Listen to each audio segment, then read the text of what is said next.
Now we're going to look at an example where we're trying to discuss the idea of what these overlapping sets look like in terms of diagrams. So we've got our universal set pictured here, and our job is to identify their overlap in terms of both their numeral labeled pieces and their elements. So that is talked about both in terms of rosters and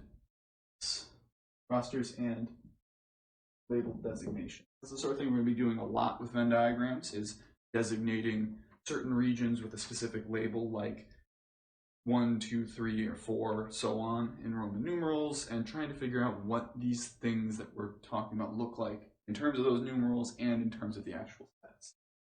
So we want to find set A. Well, based on that picture, you can see that most of A falls into region 1,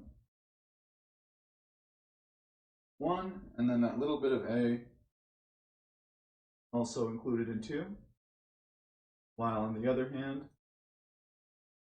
B has a little bit in 2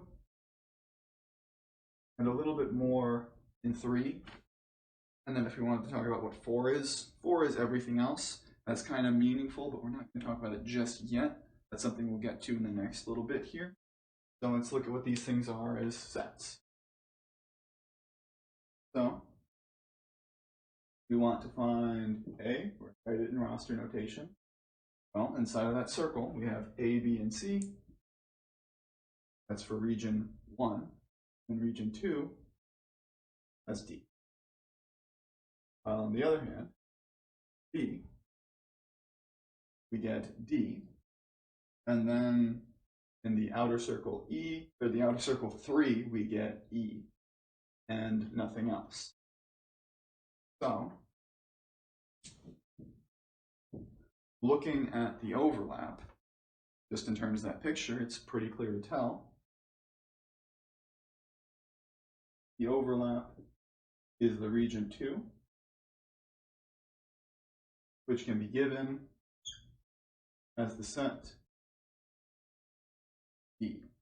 And this is an important concept that this is hinting at. This idea of an overlap between two sets is something called an intersection. And as we progress through this section, we will see specific ways that we notate this idea in terms of more general sets. Here, main thing we want to do is just know how to read that diagram and identify certain pieces that we may